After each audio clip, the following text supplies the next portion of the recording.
Hello, Clear Lake Area Chamber of Commerce members and Bay Area Houston. If you're a business wanting to expand your customer base, give back to your community, think about the quality of life around Clear Lake Area, think about joining the Chamber. Go to clearlakearea.com for more information.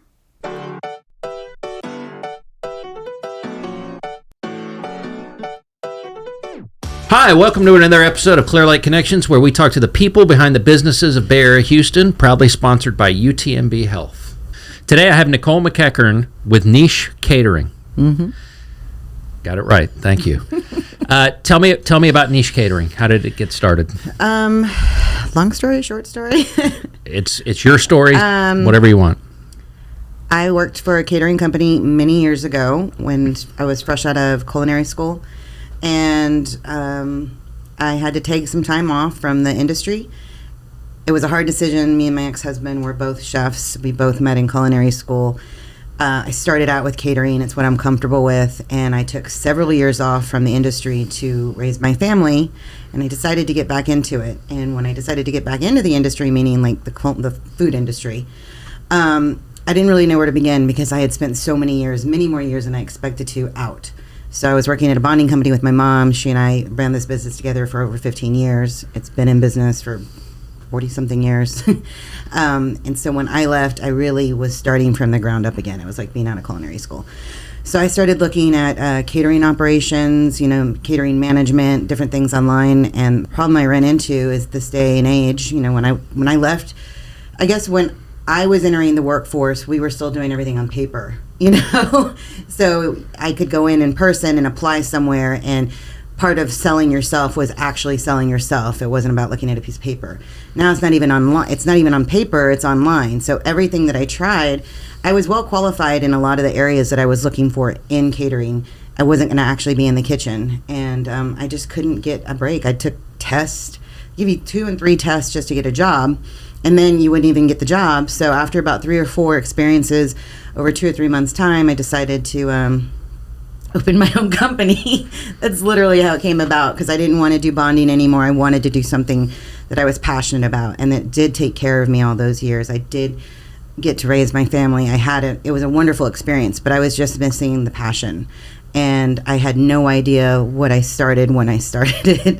I thought I was going to be catering to friends and family on the side, and maybe some of their friends, and it was going to be a part-time job, and it just blew up, which is great. But that's how I ended up here. So I gave you the long version. So tell me, at what point you knew, okay, it wasn't just going to be part-time? Well, I started catering because I naively thought that I could control my own schedule. I don't want to work for a restaurant. I don't want to be subject to their hours. I want to be my own boss. I want to control my own schedule. I want to say yes and no to parties as I can. And that was so ridiculous because it started taking over. It became its own beast in a good way.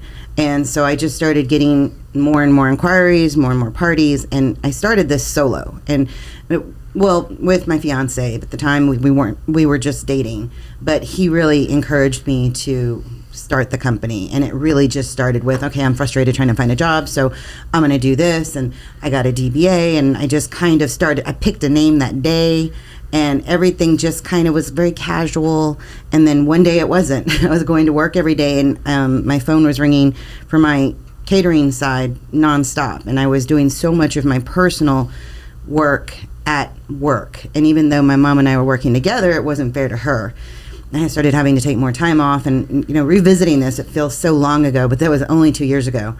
And I just started having to take more and more days off. And it just got to where I was only working 2 days a week. And, I was her full-time partner.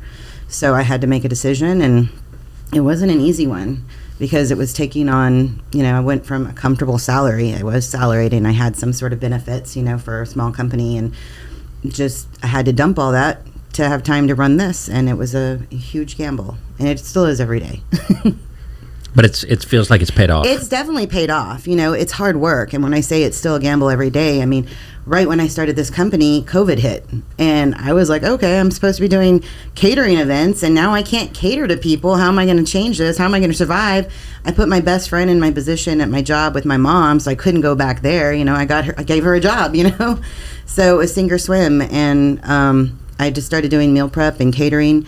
And selling to people that I knew, and they would tell somebody how good it was, and next thing you know, I was doing 15 and 20 family meals a day, and that's just kind of how I stayed afloat during COVID. But yeah, it's been a challenging time. So I look exhausted when I say I'm having a great time. I genuinely love what I do, and I love the business. It's been a crazy ride, especially because of COVID. I mean, we've had to change our whole dynamic of the business, and then it's so up and down right now. So sometimes we're just catering to families, and then other times we're right back into events again, and then you never know if you're going to go right back to catering to families. So you're just kind of riding it out. And if this is as hard as it gets, I'm excited.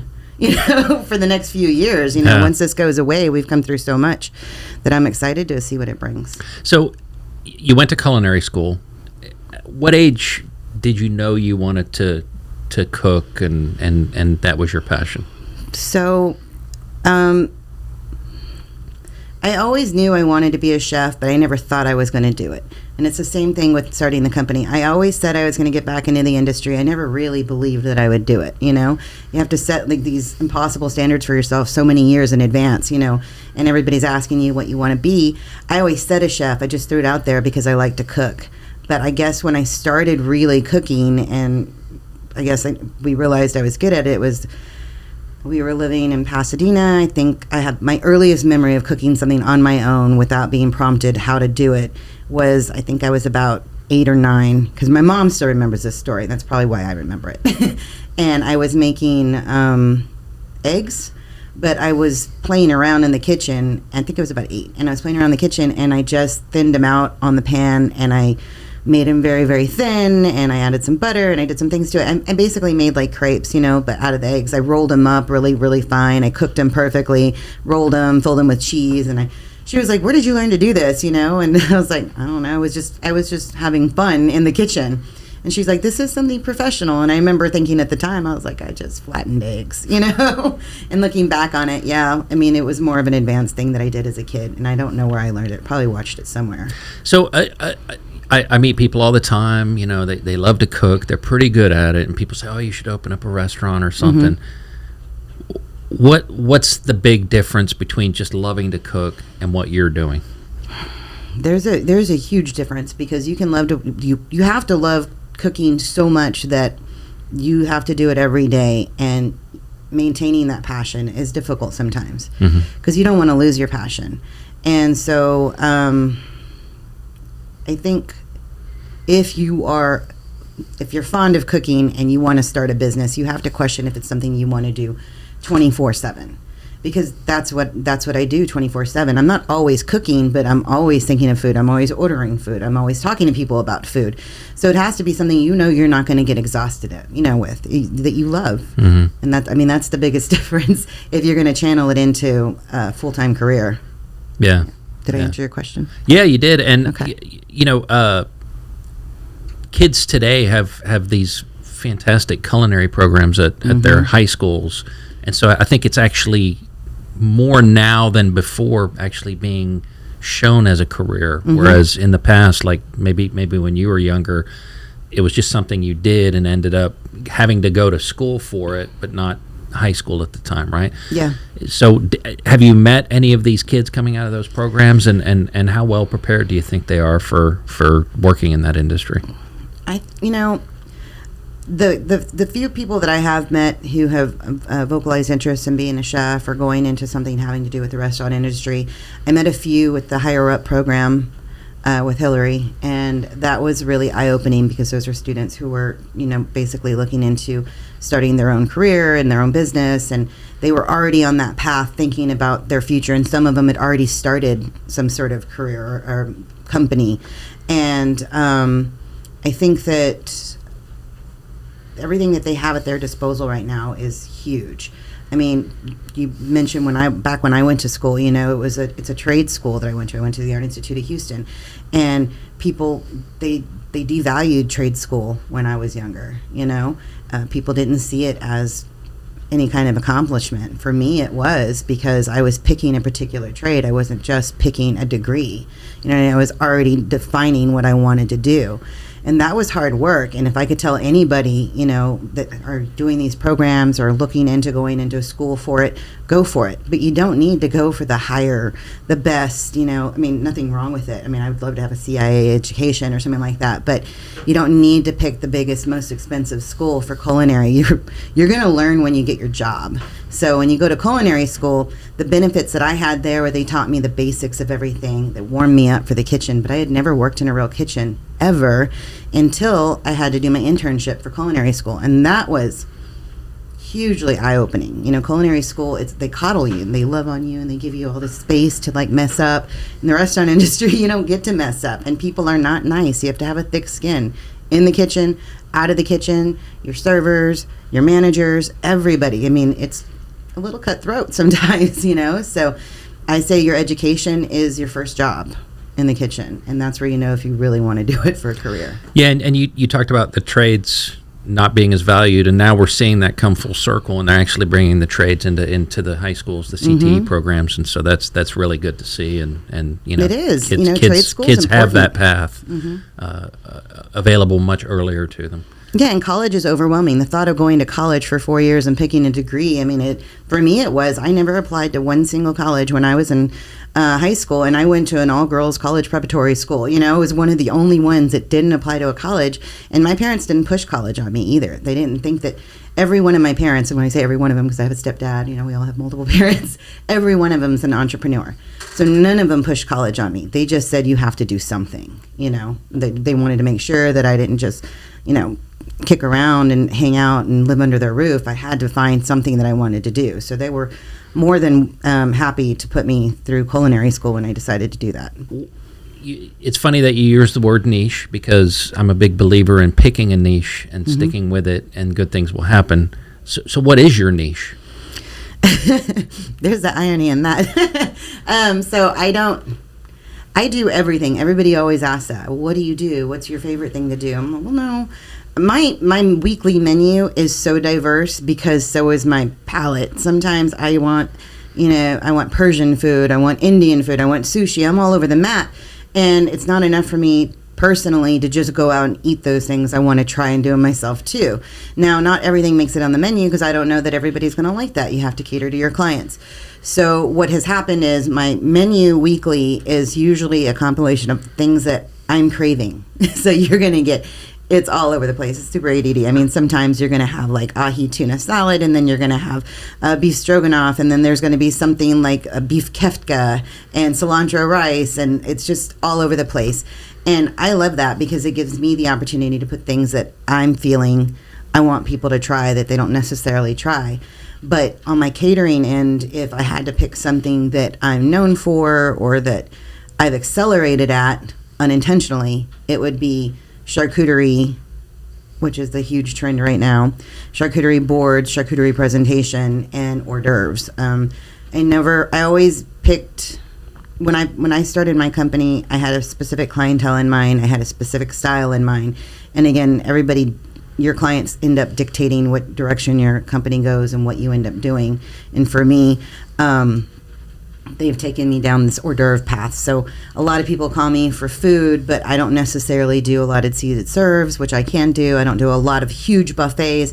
I'm doing all kinds of hors d'oeuvres a lot lately, and crostinis and little delicate things and charcuterie boards. So I guess my niche has become more of the elevated bites and presentation. So you pick the name the day of, and now it's actually turned into a reality that you do have a niche. Well, that was the intention. So when I picked the name, I spent a whole afternoon on my mom's dime, starting my business. And I spent a whole afternoon just trying to figure out what name I could live with. It was like a tattoo. Once you pick it, if you're sick of it, you can't get rid of it. It's always still going to somewhat be there. So I had to make sure that I was going to love it. And I kept saying, when I was talking to Daniel back and forth on the phone and running ideas past him, some of them were really cheesy. I was trying to do play on words and stuff, and it just wasn't working. And then I just kept using that word. I was over and over again when I was trying to describe what I wanted. And I was it's been there the whole time. I'm just going to use the word, that works. Because I used it 15 or 20 times when I was talking to him. And I was that's it. I keep using this word. That's going to be my name. And he's are you sure? And I was yep. 10 minutes later, I'm putting it on my business cards. I ordered the cards, and I'm like, I'm committed now, so. Well, and like I said, it people don't appreciate fully the power of, having a niche. But that means that you're known for something. Whereas if you try to be everything to everybody, you might not stand out or be known for anything. And it sounds like you found a really good niche, and it looks like you've brought some delectables for us to try. I did. Actually, this actually goes to one of the questions that you asked, which I could have said since it was staring me directly in the face. Part of how I started my business was with this bread pudding. It was a major source of income for me early on. It's a little warm still. I like it nice and piping hot. Are we getting good footage on this? Look at that. That looks fantastic. So this is one of my signature items. It's this is the chocolate chip. Now the praline pecan is probably the most popular, but the chocolate chip is my favorite. So I got you my favorite. All right, so we started with dessert. Yeah, so that was our chocolate chip bread pudding with croissants and a whiskey caramel and homemade whipped cream. Now these are just snacks. I could have brought you a charcuterie board, but once you tear it into it, it's just presentation. It's beautiful and everything. But this to me is something, these are two dips. Well, one's chicken salad and one's spinach artichoke dip. And I know you can get chicken salad and spinach artichoke dip anywhere, but it's something that we've become known for. The chicken salad is lemon thyme chicken salad. So it's got thyme inside of it. It's heavily lemon. It's got a lot of acid to it. It's one of my favorite things. I don't eat a lot of my own food because you get tired of looking at your own food day in and day out. But I could probably live off this chicken salad daily. It's one of my favorite things. It's delicious. Thank you. Let me ask you, you mentioned the charcuterie board. And my family have always enjoyed those. Thank you. As a way to have a nice dinner, a glass of wine. Out of nowhere, I'm seeing it everywhere. It's become all the rage. What do you think's becoming so so pervasive? People are doing, everybody stayed home for so long. People were trying to make home feel elevated. Home was your office now. It was your playground. It's your everything. And so people were trying to make home feel better. You're going to sit at home and have wine every night, because I know I did. You're going to have wine every night. Let's make it feel fancy, and let's put together a pretty little board, or let's order a board. And I think people were just really searching for something to make home feel comfortable again, because it used to be your escape, and then you were just trapped there for everything. So people were getting creative with how they were doing that, and I think that's really where charcuterie, because it's been around for about 10 years now. I looked at some old stuff from other friends who are in the industry, and I was like, yeah, they've been doing charcuterie forever. It just wasn't so mainstream as until recent, and that's I'm the genius when it comes to this, but I'm guessing that's what it was. People were just trying to make home feel better, and it just became more of a staple for things. Well, you used the good word elevated, right? Because charcuterie is fancy. It's just a meat and cheese tray. Yeah.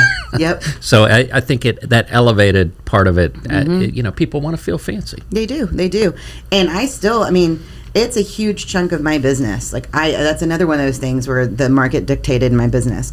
I never thought in a million years that I'd be making meat and cheese boards 50% of my time, but it's like half my business if I really wanted to put it into percentage. There's an art to it too. I mean, it's an opportunity to really get artistic. Yeah, there are so many people out there that do it, and so many of them do it beautifully. But every one of us has a different style. So when somebody employs me for my boards, it's because they want my style, or they like my particular board. But there's so many of them out there that I admire, that I look at and I go, oh, that's so organized, or that's so pretty. I like how they did this and how they did that. I cannot do that. I mean, when I sit down, it's like when you're painting something and you're just kind of slapping it on there. I'm just putting stuff down, and it's just coming. Every one of them's different because I've mounted it a different way, and then voila, at the end, it's pretty. And I think that's not just me. It's all the little things that we use that make it pop. It's those flowers that I use, those edible flowers. I get those from On the Acre, and they are a staple for me. If I don't have them for a board and I've run out, I feel like it's incomplete and I've just wasted my entire time on this board because it just doesn't pop anymore. You know what I mean? Or macaroons. There's all these little touches you do, and so everybody has their own little statement piece or something. And mine's all those microgreens and macaroons and strawberries. I love strawberries.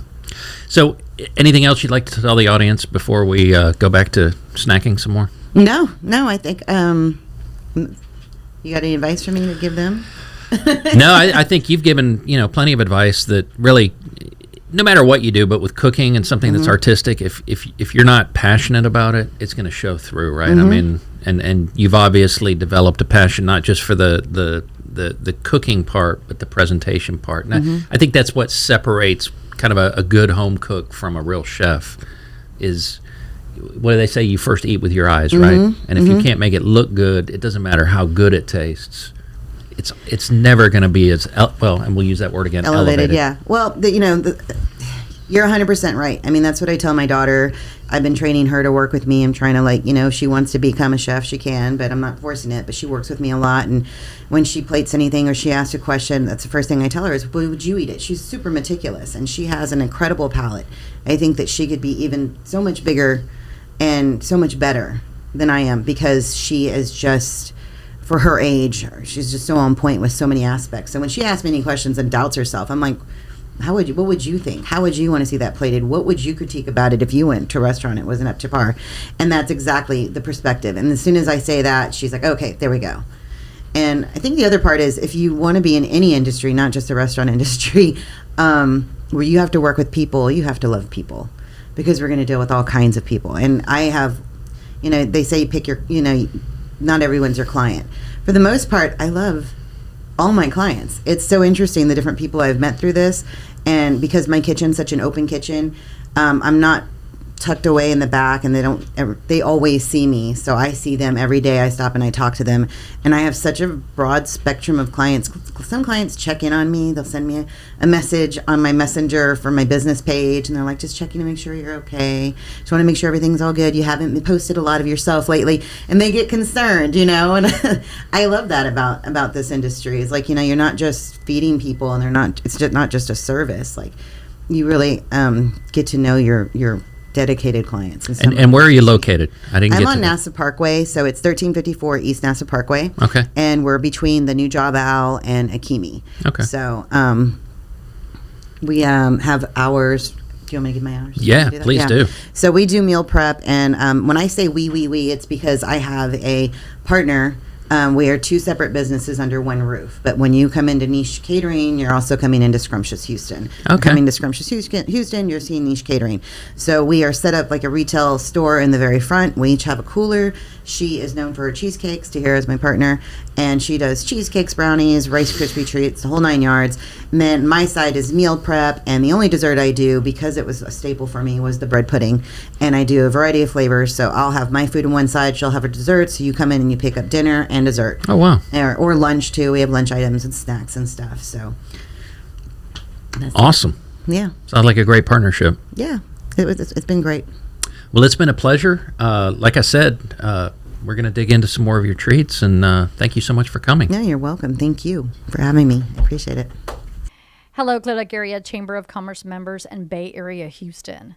If you're a business wanting to expand your customer base, give back to your community, think about the quality of life around Clear Lake area, think about joining the chamber. Go to clearlakearea.com for more information.